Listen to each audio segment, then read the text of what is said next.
Le seul rendez-vous qui vous permet de vous ouvrir au monde, c'est ici. Expression libre, confidence sur vous et sur les autres, prise de position sur des questions majeures du moment. Ici, je vous reçois sans complaisance ni parti pris. Alors, préparez-vous, bientôt, ça sera votre tour.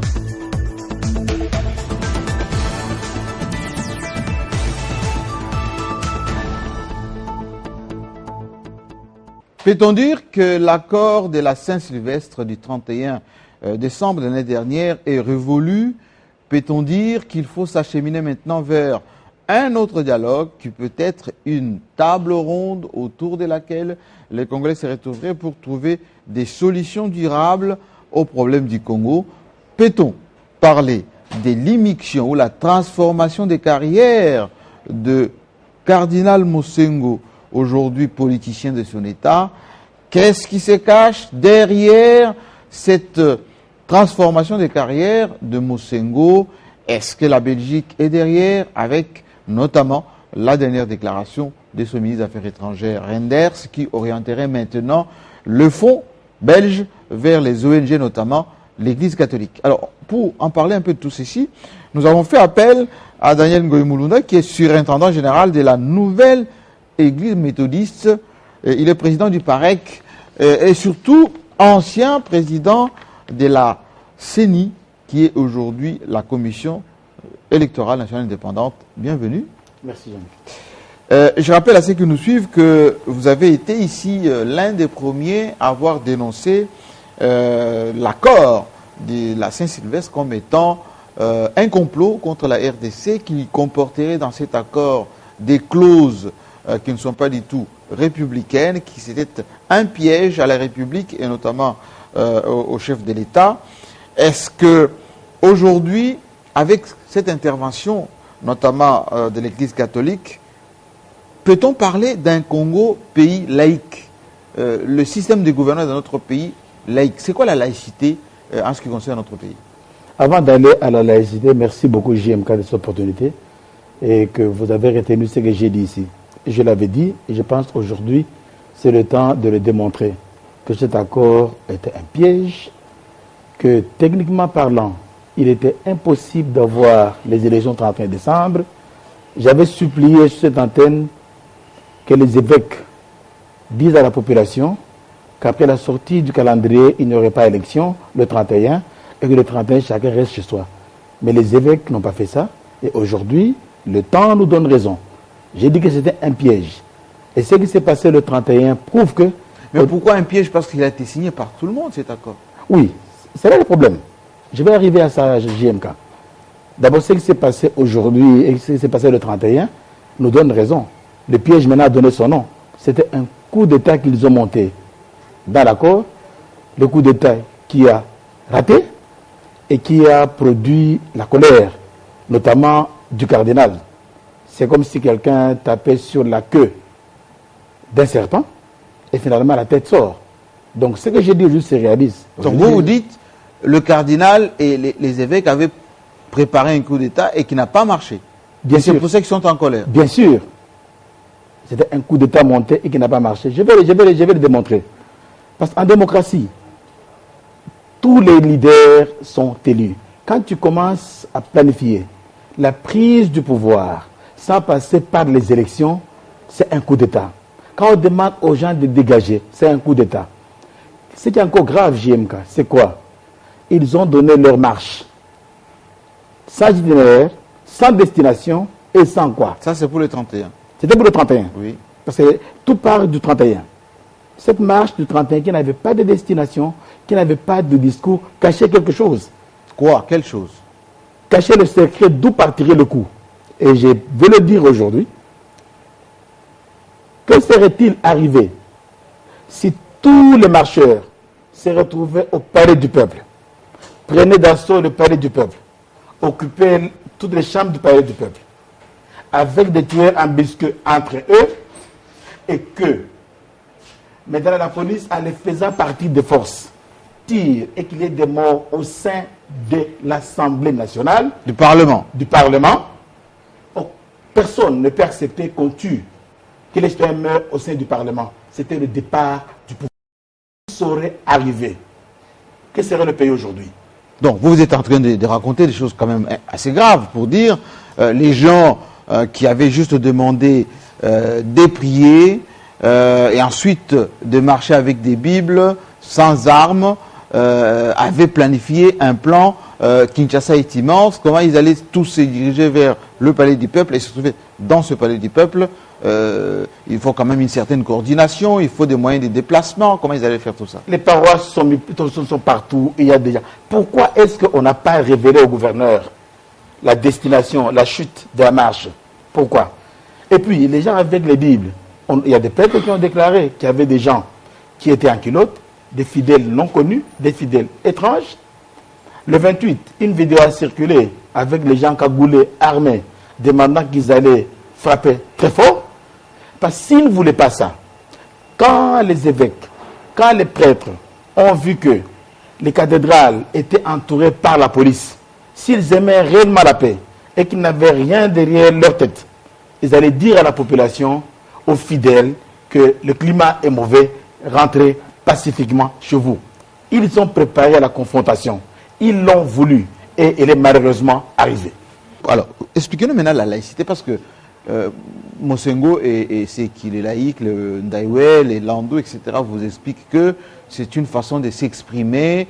Nous, tout ce qu'on a voulu, c'est que l'accord de la Saint-Sylvestre soit appliqué. Il n'y a rien de coup d'État dans tout ceci. Un peuple doit s'exprimer et c'est ce que nous sommes en train de faire. Ce pays, c'est un État laïque qui n'est pas dirigé par une église. Ce n'est pas comme l'État Vatican qui est dirigé par le pape. Ici, c'est un État laïque. Et dans un État laïque, aucune religion ne prend la suprématie. La religion joue son rôle d'éducateur, de formateur, de conscience nationale, de moralisateur, et s'assure que les gens vivent selon une certaine éthique et selon la théologie de l'Église. C'est ça le rôle de l'Église. Mais quand l'Église commence à avoir des ambitions politiques... Où sont les ambitions politiques de Mosengo dans tout ça? Vous avez suivi tout le discours qu'il a donné. Vous avez suivi... Je l'ai démontré ici, dans des émissions, comment est-ce que le cardinal a évolué. D'abord, en discréditant les élections de 2011, il l'a fait parce qu'il voulait qu'il y ait des troubles. Il a continué. Ici, dans tout cet accord, il s'est caché. Je lui ai dit que non, cet accord a un acteur qui ne sort pas. Et finalement, qui est sorti.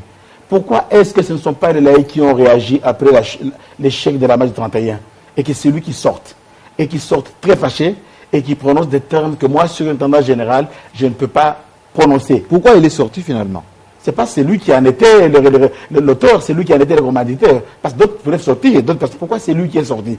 Parce que quand vous tapez sur la queue d'un serpent, la tête sort. Il est sorti maintenant parce que ce qui a été préparé n'a pas trouvé son objectif. Et c'est ce qui est malheureux. Parce qu'aujourd'hui, la référence est partie.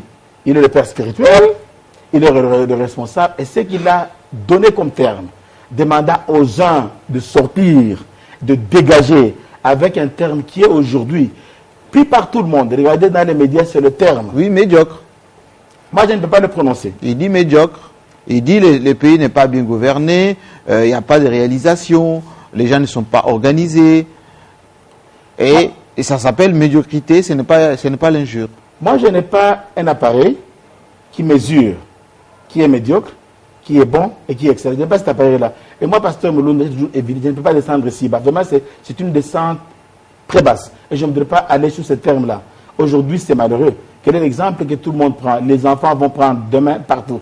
Et c'est tout un pays. C'est pourquoi quand un chef d'église parle, il est un modèle et tout le monde, beaucoup de gens le suivent. Et dans quel est l'exemple que nous allons suivre aujourd'hui? Et c'est ce qui est vraiment malheureux. Parce qu'aujourd'hui, JMK, je pose la question importante. Qui est responsable devant Dieu et devant les hommes de tous ces morts-là pour lesquels on a fait une messe? Logiquement parlant, qui est responsable? Nous avons dit ici qu'on interdise la marche. Aujourd'hui, on accuse la police. Moi, je vais dire que ce sont les évêques de la Senko qui sont responsables, même pas les laïcs.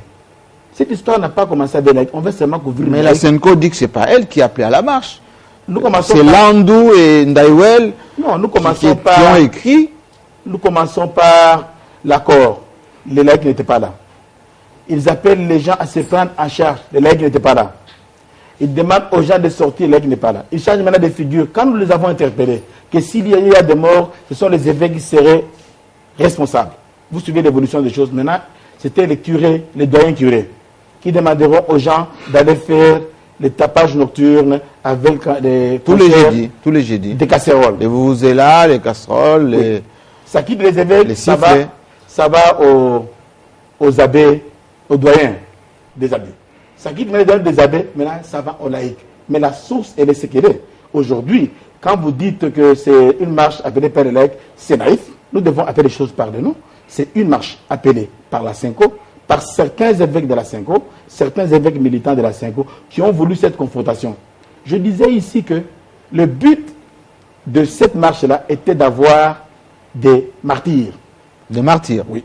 J'avais dit ici. C'est pour ça qu'on a décrété les morts qu'on n'a pas retrouvés, d'ailleurs les deuils à travers la ville, etc.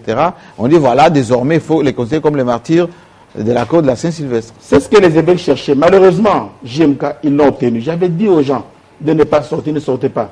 On va utiliser votre sang, on va utiliser vos cadavres pour créer une autre journée de martyrs. Malheureusement, ce que le cardinal et ses collègues cherchaient est arrivé. On a célébré les martyrs. Mais moi, je me pose la question, en tant que chef d'église, quel est dans le monde, dans le monde, on reconnaît une seule organisation qui forme les gens, qui les prépare et qui les encadre idéologiquement et théologiquement à aller mourir et faire mourir les autres. Ce sont les extrémistes. Ce sont les djihadistes de l'État islamique. Oui. Et qui leur promettent quoi? Vous irez au ciel, vous irez au paradis. J'ai suivi la triste messe du 12, quand un évêque dit « ils sont morts, et ils vont au ciel ». Quelle est la différence entre cet audio-là et l'appel d'Osama Bin Laden quand il se réjouissait des gens qui ont détruit les 2 tours jumelles de New York? C'est triste. Mais vous êtes dur là en traitant l'église catholique des terroristes quand même. Non, écoutez, l'appel, on appelle les gens pour aller mourir. Si on ne voulait pas qu'ils meurent, on devait interdire la marche quand on a vu que les gens sortaient. Quand on a vu que la police était bien armée, on a dit aux gens rester. Mais on les encourage tout de même à partir. Et qu'un évêque dans la messe dise clairement qu'ils sont morts, ils vont aller au ciel. Alors expliquez-moi un tout petit peu. Qu'est-ce qui se cache derrière tout ça? Parce que si c'est aussi illégal que ce n'est pas accepté par tous, expliquez-moi le nombre de diplomates qu'on a vus à Notre-Dame, ici à Kinshasa, à cette messe, quasiment tous les pays du Conseil de sécurité des Nations Unies, la France, les États-Unis, la Belgique, la Grande-Bretagne, ils étaient là. Pourquoi faire? Merci pour cette question. Vous savez, quand on parle de alternance, on parle d'élection, on parle de dégager et tout ça, il y a une seule chose qu'on cherche, c'est le changement. Cette communauté internationale, ces ambassadeurs en se trouvant là-bas, ils définissent ce qu'ils veulent pour le Congo. Leur vision pour le Congo, ils n'ont pas besoin d'un président de la République. Ils ont besoin de quoi alors? Ils ont besoin d'un gérant. Un gérant? Un gérant qui va gérer à leur compte les richesses du pays, comme on était à l'époque coloniale. Ils n'ont pas besoin d'un président, un nationaliste, qui va diriger le pays selon sa volonté, parce qu'ils étaient chez les gens qui avaient la logique d'un coup d'État. Ils veulent placer leur gérant, qui vient à la tête de ce pays, pour pouvoir gérer à leur nom. Ils n'ont pas besoin de chef d'État. J'aimerais qu'on regarde, si vous voulez bien, un film qu'on a réalisé ici, qui reprend un tout petit peu les déclarations de différents dirigeants à la tête de ces pays. Et puis juste après, on va continuer avec cette thématique parce que ça m'a l'air assez important. Alors, on regarde. Merci.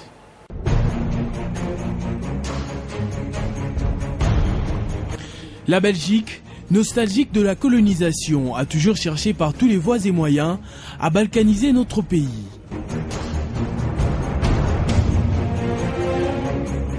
Amoureux de la République démocratique du Congo, tous les hommes d'État se sont battus corps et âme pour protéger la souveraineté du pays de Simon Kimbangu et Kimpavita. Un des premiers d'entre eux est Patrice Emery Lumumba, victime de toutes les souffrances, tant physiques que morales. Cet héros national a dénoncé ce plan de velléité de la Belgique au point d'y laisser sa vie. Que vous garderez ineffaçablement gravé dans vos cœurs une date dont vous enseignerez avec fierté la signification à vos enfants, pour que ceux-ci, à leur tour, fassent connaître à leurs fils et à leurs petits-fils l'histoire glorieuse de notre lutte pour la liberté. 1974, Joseph Désiré Mobutu décide de rendre le Zaïre aux Zaïrois à travers la zaïrianisation. Il rompt avec la coopération occidentale qui tendait clairement à la violation de la souveraineté du pays. Lui encore devient tout de suite l'homme à abattre pour les ennemis de la République. Sur ce qui se passe en Belgique, c'est un pays souverain, ami bien sûr, mais indépendant. Ces problèmes ne nous concernent pas. Faites la même chose. Voilà tout ce qu'on vous demande pour que ça aille. Pour que ça aille, une seule exigence de notre part. Laissez-nous tranquilles. Un nouveau vent, un nouveau credo fait son entrée dans le jargon congolais. Ne jamais trahir le Congo, telle est l'idéologie imprimée dans le mental de chaque Congolais par Laurent Désiré Kabila. Nationaliste affirmé, il s'est fait de nombreux ennemis parmi les partisans de la balkanisation de la République démocratique du Congo, dont la Belgique. Mais ce que je dois vous assurer, c'est que je suis un soldat du peuple et je ferai mon devoir jusqu'à mon dernier jour. Je veux que mon pays soit totalement libre et, en tout cas, un pays moderne. Le soldat du peuple assassiné, c'est son fils, Joseph Kabila Kabange, qui reprendra courageusement le flambeau très jeune et conduira le pays à ses premières élections démocratiques. 17 ans plus tard, Joseph Kabila reste sur la lignée de son père et défend encore vaillamment la souveraineté de la République démocratique du Congo.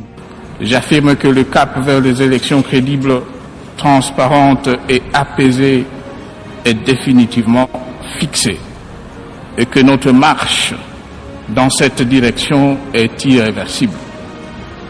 Le tout sans ingérence extérieure ni dictat quelconque.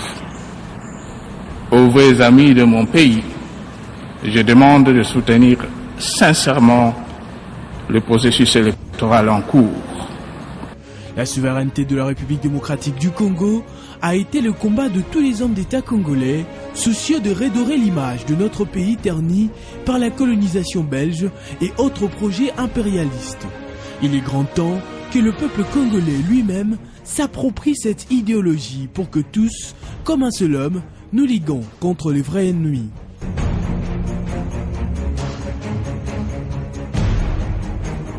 Alors, Daniel Mulunda, quand on suit cet élément et qu'on écoute le dernier communiqué de Didier Reynders qui condamne les violences du 31 décembre, les victimes, etc., et qui dit désormais plus de coopération directe avec la RDC, nous allons orienter notre argent maintenant vers les ONG de défense des droits de l'homme.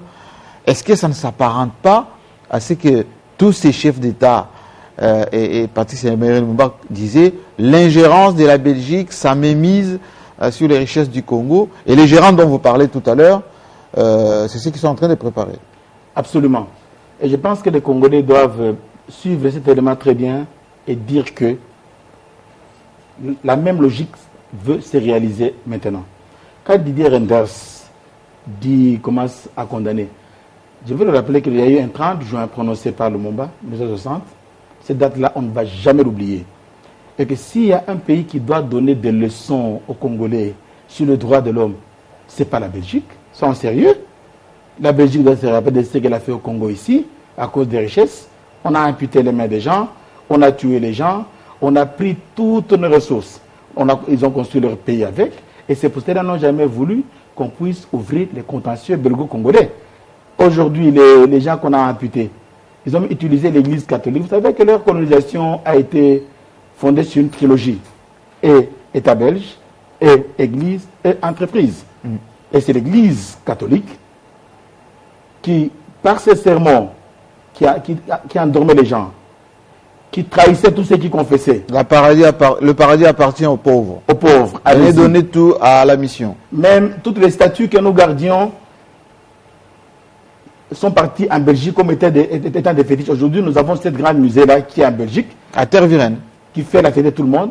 Heureusement que notre gouvernement vient de construire un musée ici. Oui. J'espère que la Belgique aura le courage de nous rapatrier nos œuvres. De nous rapatrier tous nos œuvres, de les rapatrier ici. Et que Didier, s'il aime vraiment le Congo, qu'il commence à faire ce lobby-là, qu'on rapatrie nos histoires. Et si la 5 ans nous aime, il n'a qu'à faire ce lobby-là, si elle aime ce pays. Alors justement, vous avez été président de la CENI. Lorsque toute la communauté internationale disait nous voulons un calendrier, juste après le calendrier, on va donner les moyens pour que la CENI organise les élections. Ça fait déjà plusieurs mois qu'on a publié les calendriers. Aux dernières nouvelles, le président, l'actuel de la CENI, Corneille Nangaa, n'a toujours pas reçu les moyens suffisants. À votre époque, est-ce que c'était la même chose? À notre époque, commençons par 2006. Oui. 2006, les élections étaient soutenues à 80% par la communauté internationale. Oui. Et notre gouvernement n'a supporté que par 20%.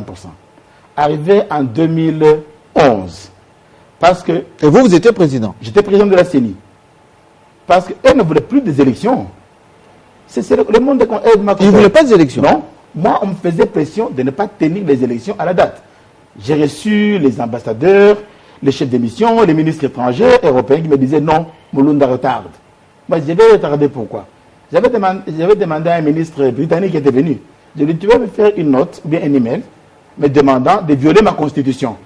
Parce que moi, je voudrais rester dans la constitution et qu'on dise qu'une fois que les Congolais ont respecté la constitution, il a été bloqué. Donc, eux ne voulaient pas des élections. Parce qu'ils voulaient qu'il y ait un vide. Et comme il n'y a pas de provision qui visait ce qu'allait devenir le pays à ce moment-là, et nous et les bureaux, nous nous sommes battus, nous nous sommes dit, on ne doit pas plonger ce pays dans la guerre, et nous sommes partis. C'est comme cela qu'en 2011, le gouvernement a supporté à plus de 80% les élections. Et la contribution de la communauté internationale, les 20%, ne venait pas à la CENI. Ça allait dans leurs organisations. Comme tu sais que dit Renders aujourd'hui. Oui, ça ne venait pas chez nous. Même quand ils disent que l'argent arrive, l'argent ne tombe jamais dans les comptes de la CENI. J'avais demandé à mon temps.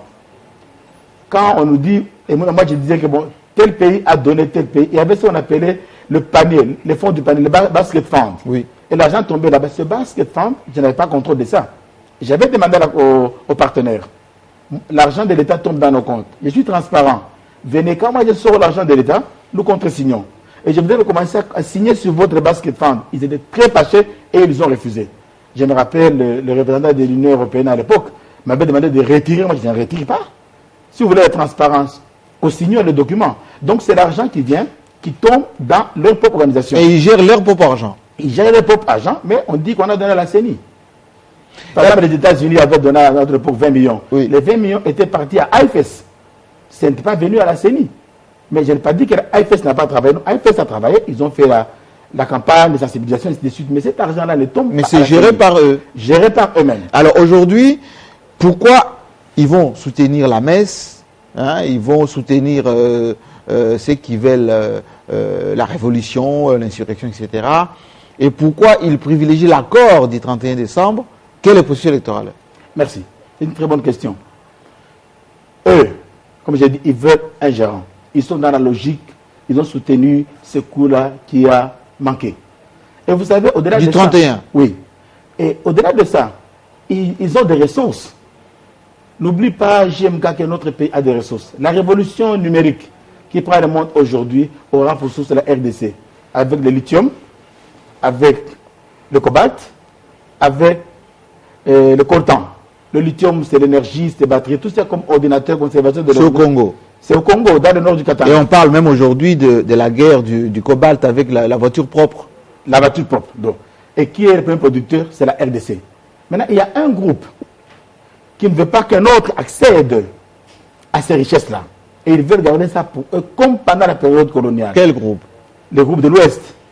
Celles qui nous ont la Belgique et les autres. Oui, et les autres. Ils ne veulent pas que les Chinois accèdent à ça, parce que ce sera le contrôle du monde. Voilà ce qu'il y a.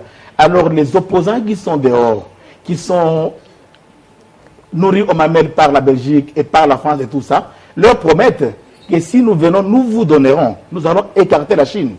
Et c'est pourquoi j'ai dit, si aujourd'hui, il n'y a pas une révision complète de comment ces minéraux seront gérés, et que nous allons aux élections et que ces gens-là viennent au pouvoir, le pays sera totalement parti. Ah bon?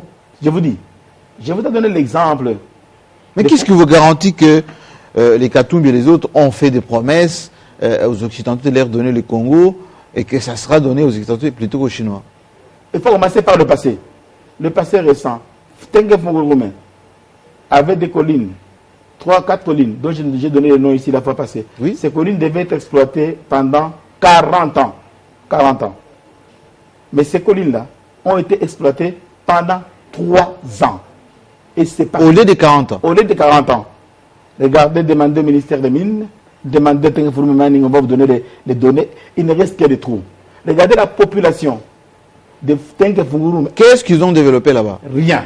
Et les gens sont les plus pauvres même du Katanga. Je suis content qu'actuellement, au moins, comme on a coupé les provinces, voilà un peu l'avantage qu'il y a dans les provinces. Avec le là-bas maintenant qui Avec le là maintenant, le Oui. gouverneur Mouyej commence un peu à développer là-bas. Oui. À l'époque de Moïse, il n'y avait rien. Disons la vérité. Il n'y avait rien. Il n'y avait rien. Aujourd'hui, quand le gouverneur Mouyej commence à poser des actes, c'est leur richesse à eux qui construit l'Europe, qui construit les États-Unis, qui construit d'autres promesses, mais eux-mêmes n'ont rien. Et ceux qui ont géré là-bas, en 3 ans, avec leurs véhicules, jour et nuit, les gros camions ont transporté ces minéraux-là. 200 gros camions sortaient chaque jour. Au lieu d'exploiter en 40 ans, on a exploité en 3 ans. Alors s'ils viennent au pouvoir pendant 10 ans, nous allons garder quoi? Et ils ont vendu ça aux Chinois. Tengue Fongorume. C'est vendu aux Chinois. Ils ont vendu Tengue Fongorume aux Chinois. Maintenant, ils ont reconnu l'erreur. En vendant, ils ne savaient pas. Maintenant, après avoir vendu, ils se retrouvent que non, l'avenir est dans le cobalt. Et c'est maintenant qu'ils se battent Pour revenir. pour revenir. Et quand ils reviennent, la première des choses, c'est chasser les Chinois pour qu'ils puissent redonner ça aux Occidentaux, aux Américains, aux autres, Et revoir les contrats miniers. et revoir les contrats miniers. Et c'est pour cela que nous disons, quel que soit le président qui vienne, nous devons d'abord nous approprier les minéraux. Et c'est pour cela que moi je me bats. Parce que tous les contrats qu'ils ont signés, tous ceux qui sont au pouvoir, qui étaient là hier, qui sont là, ont signé des contrats qui ne peuvent pas les délier. L'unique façon de les délier est que le peuple se prononce par voie référendaire sur nos minéraux. Ce n'est pas une boîte à Pandore que vous êtes en train d'ouvrir là. Moi, quand on dit que les gens sont pauvres, comment est-ce que nous aurons de bons salaires? Comment est-ce qu'on va améliorer la vie des gens? Comment est-ce que nous aurons la nourriture? JMK avec le budget. Parce qu'on voit la guerre au Venezuela, c'est le pétrole, et les États-Unis ne sont pas prêts de revenir. La guerre en Libye, c'est le pétrole. Ce qui se passe notamment en Irak, en Afghanistan, c'est encore le pétrole et les matières premières. Et ce qu'on veut utiliser aujourd'hui, passer par les évêques et par l'opposant, ce sont ces 3 minéraux-là. Le coltan, le cobalt et le lithium. Mais si nous prononçons que ces minéraux des Congolais aux Congolais, nous pouvons avoir un salaire minimum, le plus bas de salaire $1000 chez nous, c'est possible. Et alors pourquoi justement cette hypocrisie des religieux qui disent voilà tout ce que nous on veut c'est la bonne gouvernance, c'est la misère du peuple, etc. Au lieu de dire la vérité qui travaille pour le compte de ceux qui veulent contrôler les minéraux. Ce que j'ai dit à la population la fois passée, quand vous lisez l'accord, il n'y a rien qui parle de la misère du peuple. Rien dans l'accord. Dans l'accord. Rien. Lisez, on ne parle pas des salaires des gens, on ne parle pas de la famine, on ne parle pas des soins médicaux. Mais quelles sont les clauses qui illustrent les coups d'État? Parce que vous parlez trop de coups d'État dans cette affaire, mais vous ne montrez pas les clauses qui montrent qu'il y avait un piège de coups d'État là-dedans. Le 31 décembre. Le 31 décembre. Dire que les élections doivent se faire au plus tard le 31 décembre. Mais ils savaient qu'il n'y aurait pas d'élection. La CENI avait déjà donné un calendrier d'avril. Vous savez, j'ai commencé par analyser, j'ai compris une chose JMK. Quand on a fait l'accord de l'Union africaine, oui, 18 octobre. 18 octobre, l'unique péché était quoi? Il n'y avait pas d'inclusivité. Et l'inclusivité, c'était le G7 qui était absent et le rassemblement qui était absent. Oui. Les peuples se sont battus pour ça. Et ils les ont amenés dans l'accord du 31 décembre. Oui. C'est pour ça que les chefs d'État leur a dit d'aller le chercher. Alors, ils les mettent dans l'accord. Maintenant, on applique l'accord. Ces mêmes gens ne sont pas dedans. Cet accord visait des personnes, pas un pays. Comme ces gens-là ne sont pas dans la direction des affaires aujourd'hui. C'est ça l'accord qui n'a pas été concrètement appliqué. C'est ça concrètement appliqué. C'est les mêmes personnes des G7, les mêmes personnes du rassemblement qu'eux-mêmes visaient. Cet accord-là, le peuple congolais ne doit pas mourir pour rien. Il vise les intérêts des gens et des gens qui ont des accords avec eux. Moi, j'ai dit ici que techniquement, tous les techniciens internationaux et nationaux ont prouvé qu'il était impossible d'avoir les élections au 31 décembre. Pourquoi est-ce qu'ils ont mis au plus tard? Et avant même d'arriver, commence à monter le peuple. Prenez-vous en charge, le pays va mal. Donc, ils ont commencé à préparer les gens. J'ai dit ici qu'ils cachaient quelque chose. Quand ils ont dit que... Et puis ils ont dit aux gens, la transition sans Kabila. Oui. Dites-moi comment est-ce que Kabila allait partir. Ce n'est pas par la voie des élections. Donc, ils nous disaient des choses, mais les gens n'ouvrent pas les yeux. Mais ils ont dit, nous on veut une transition pour organiser les élections même dans 2 ans, mais sans l'actuel président. Il va partir par quel moyen? C'est le faire partir par un coup d'État et eux font leur transition. Et les Congolais doivent ouvrir les yeux. Et il y a eu même un gouvernement qui a été publié dans les sites, dans les réseaux sociaux, montrant qu'ils avaient déjà un président Mukwege, Premier ministre Félix Tshisekedi, etc. Donc c'est leur plan. Alors pour eux, c'est pourquoi je vous dis qu'ils ne croient même plus dans leur accord. La Cinco et les évêques, et même le cardinal, ne croient plus dans leur accord. Pourquoi? Parce que s'ils croyaient dans leur accord, l'accord ne prévoit pas une marche au 31 décembre.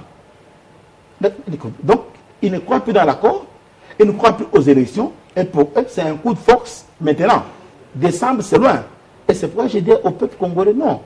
Vous êtes en train de mourir pour une autre cause que vous ne connaissez pas. Alors, question directe. Vous êtes un responsable de l'église méthodiste. Qu'est-ce qui explique le silence des églises de réveil, d'autres églises qui manquent, etc., qui ne veulent pas s'inscrire, eux, tous ces gens, dans ces dynamiques putschistes, etc. Pourquoi vous êtes calme, vous? Non. D'abord, je voudrais rendre hommage aujourd'hui. Le 30, j'étais très inquiet quand je ne trouvais pas encore de communiquer d'autres églises. S'il y a eu moins de morts, c'est parce que le président Bogondois de l'ECC a fait un communiqué appelant les protestants à ne pas sortir. Le bishop général Kangenza et ses collègues ont appelé les gens du réveil de ne pas sortir. Mais justement, pourquoi vous avez pris une autre voie que celle de la Senko? Parce que la Senko, c'est une voie de perturbation. Aujourd'hui, dans la crise qui vient, au prochain dialogue ou bien à la table ronde, la Senko ne sera plus comme médiatrice. Pourquoi? Elle est totalement disqualifiée. Elle fait partie au conflit. Aujourd'hui, c'est clair que la Senko fait partie au conflit. La Senko est en conflit direct avec mais elle est représentative, elle est partout à travers le pays. Non, elle fait partie du conflit. Maintenant, nous avons 3 partis au conflit. Nous avons la majorité, nous avons l'opposition, nous avons la Senko. Maintenant, la médiation, elle ne peut plus aller chez eux. C'est chez qui alors? Aujourd'hui, le médiateur qui est là attitré, c'est le professeur Bokondoa, président de l'église du Christ au Congo. Parce que c'est lui qui est l'équivalent du cardinal. Il a des évêques sous lui, lui peut maintenant faire la médiation, assister des autres chefs de mais il n'a pas autant de paroisses que Mosengo. L'église du Christ au Congo a une centaine de communautés. Et chaque communauté a une centaine d'églises. Moi-même de la NEM, nous annoncerons l'année prochaine à l'ECC. Moi, j'ai une 70aine d'églises dans le Congo. Je suis presque partout. C'est pourquoi on m'appelle surintendant général. C'est équivalent à un évêque. Donc, il n'y a que... Donc, la guerre qu'il y a eu à l'époque de la conférence nationale souveraine avec celui qui a présidé avant Mosengo, la CNS, c'est encore l'église du Christ au Congo à l'époque. La guerre qu'il y a eu avec notamment Marini, Malumalu, il n'y a pas longtemps, il est mort, le pauvre. Certains parleraient entre autres de la malédiction apportée par ses frères catholiques. Est-ce que vous ne voulez pas faire repartir encore cette guerre entre vous et l'Église catholique? La crise congolaise doit être résolue par les Congolais. Moi, je loue la sagesse des autres confessions religieuses. Si ils s'étaient plongés dans cette crise, s'ils auraient signé l'accord, parce qu'à un moment donné, ils avaient décrié oui. On les a laissés dehors. De côté, oui. L'Église catholique est partie seule. Et moi, je trouve que c'est la providence divine. S'ils seraient là-dedans, ils n'auraient pas parlé. Maintenant, aujourd'hui, Dieu les a mis à part pour qu'ils jouent maintenant leur rôle à un moment comme celui-ci. C'est le moment où l'Église du Christ au Congo doit unifier les gens. Vous appelez un médiateur extérieur qui vient, qui ne connaît pas, à qui on peut tromper. Oui. On peut le tromper, il part. L'Union africaine partira. Mais les chefs d'Église, ils connaissent. Il y a des choses, vous n'allez pas mentir à un beaucoup. Mais la table ronde... Attendez, la table ronde à laquelle vous appelez aujourd'hui, et si l'Église catholique dit avec les Occidentaux que ce n'est pas représentatif, que les autres églises de réveil, etc., sont pro-pouvoir et ne sont pas objectifs, etc., est-ce que ça va marcher? La table ronde nous permet de trouver des solutions à nos problèmes. Je vais parler de l'accord. Oui. Quand on dit de l'application de l'accord, c'est vrai, il y a des choses pour lesquelles ils ont raison. Hein. Notamment? Pour lesquelles ils ont raison. Notamment, ils disent que bon, il faut que les chefs se prononcent. On ne doit pas aller au référendum. Oui. La majorité a signé. La majorité n'a pas protégé les chefs. Ils peuvent être fâchés contre eux. Ils n'ont pas protégé les chefs. Et cet accord-là leur a livré Kabila bras et mains liés. Et ils veulent. Maintenant, quand la majorité est partie, ils ont lu. Si les présidents osent se prononcer, ils démissionnent. Ils veulent la Constitution. Parce qu'il doit rester jusqu'à l'élection du prochain président. C'est après avoir signé qu'ils ont réalisé qu'il y a des choses qui ne sont pas acceptables. Quand vous refusez à un peuple qui ne peut pas se prononcer par référendum, pourtant nous avons des problèmes sérieux, comme les cas des mines, beaucoup de questions. Oui. Alors, c'est un droit souverain, c'est un droit souverain. C'est un droit souverain Oui. que 30 personnes ne peuvent pas bloquer. Je vais vous donner un exemple. C'est comme quelqu'un, toi et moi, tu me signes un acte de reconnaissance. Tu me donnes de l'argent, tu me signes un acte de reconnaissance, je signe. Bon, écoute, je te dois 50 000, je paierai 15 000 par mois. Parce que tu me faisais tellement pression et j'ai signé. Après avoir signé, j'arrive à la dire non, en tout cas, ça, je voudrais que ça puisse se calmer. Oui. Je reviens, je dis, j'ai signé l'acte de reconnaissance, mais je suis incapable de donner ça. Asseyons-nous pour revoir. C'est ça que vous voulez. Voilà ce qu'il y a. Nous devons nous asseoir. S'ils veulent qu'on puisse arriver à l'intégration, pourquoi on n'applique pas certaines clauses? Allons nous asseoir. J'ai signé l'acte de reconnaissance, bien sûr, que je reconnais l'accord, mais il y a des choses qui font que moi, je ne peux pas. Le référendum. Le président doit se prononcer, Oui. et toute cette histoire-là, les non. Asseyons-nous maintenant. Parce que nous violons la Constitution. On est au-dessus de la Constitution. Et s'ils veulent qu'on puisse traiter de ces questions-là, qu'on puisse les appliquer, et pourquoi ils refusent? Mais lorsqu'ils disent que aucune institution aujourd'hui n'est légitime parce que l'accord maintenait ces institutions. C'est la Constitution qui maintenait les institutions. Et c'est ça. Oui, ils disent que c'est l'accord. On est hors Constitution maintenant, la Constitution est neutralisée. Mais ils ne croient même plus aujourd'hui. Eux-mêmes l'ont neutralisé. En sortant en dehors de l'accord, en allant faire des marches, en faisant mourir les gens, ça n'a pas été prévu dans l'accord. J'ai dit la fois parce que cet accord était mort. Et eux-mêmes l'ont enterré. Aujourd'hui, ils vont dans les marches, ils vont dans la logique insurrectionnelle, ils ne sont plus dans l'accord. S'ils sont dans l'accord, pourquoi ne pas attendre les élections? Alors, on va terminer l'émission, Daniel Goïmunda, avec une question beaucoup plus directe aujourd'hui. Est-ce que le peuple congolais vous suit dans tout ce que vous dites aujourd'hui? Nouvelle table ronde, vous avez dénoncé le complot des Occidentaux, les Belges en tête, etc. Est-ce que le peuple congolais est avec vous? Le peuple congolais me suit. La preuve est que le 31, il y a pas eu beaucoup de gens qui sont sortis. Et le peuple congolais commence maintenant à réaliser qu'on veut l'utiliser comme mouton à l'abattoir. Aujourd'hui, on est en train de chanter, on donne les martyrs. Les gens là qui ont perdu les leurs, qui les assistent aujourd'hui, devant Dieu et devant les hommes, la responsabilité, ça va à l'Église catholique et aux évêques. Ils manquent les leurs. Les familles sont dévastées. Qui les aide aujourd'hui? Je dis au peuple congolais, on vous appelle encore les 21. On va utiliser votre sang pour aller mourir. Vous allez mourir pour qui? Pour amener certains au pouvoir? Non. L'accord est là. N'y allez pas. Nous devons attendre. Moi, je demande sérieusement qu'on puisse aller vite à la table ronde, que nous puissions nous retrouver et que nous puissions parler. La table ronde est importante. Les critériums, c'est quoi pour aller à cette table ronde? C'est très important. Vous savez, JMK, il y a un groupe qui dit que nous, c'est seulement les élections. Oui. Je vais dire, nous devons y aller mollo. C'est aussi qu'on ne fasse pas de forcing. C'est vrai, il y a la loi, bien que promulguée, qui est contestée. Il y a les gens qui voient très mal la machine à voter. Il y a des gens. Donc on doit parler de tout ça. Voient très mal. Oui, nous devons parler. Parce que si nous voulons des élections apaisées JMK, nous devons nous mettre ensemble. Mais ça va nous ramener les élections à quand finalement? Écoute, si nous devons. Pourquoi nous sommes pressés?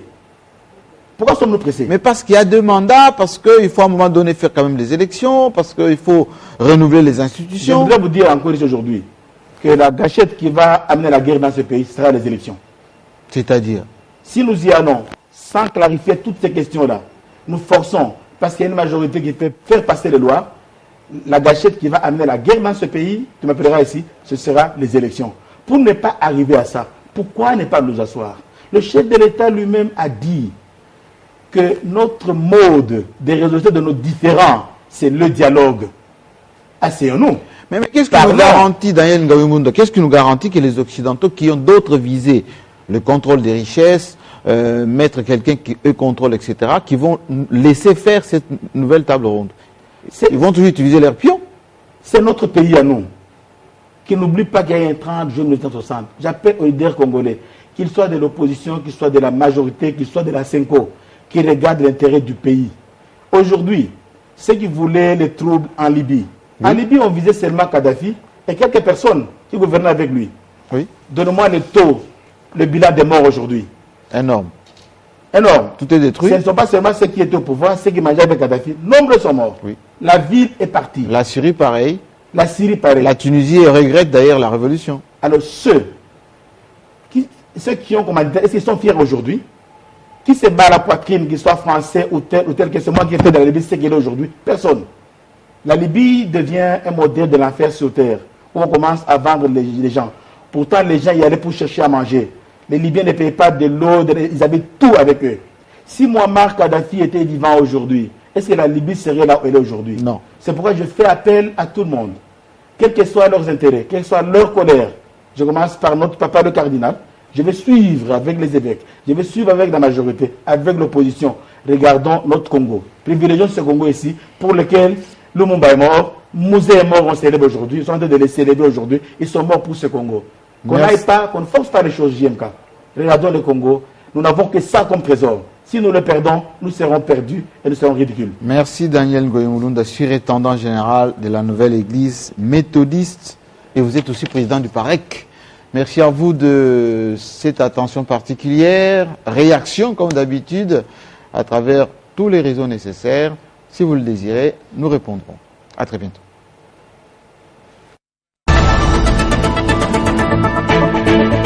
Le seul rendez-vous qui vous permet de vous ouvrir au monde, c'est ici. Expression libre, confidence sur vous et sur les autres, prise de position sur des questions majeures du moment. Ici, je vous reçois sans complaisance ni parti pris. Alors, préparez-vous, bientôt, ça sera votre tour.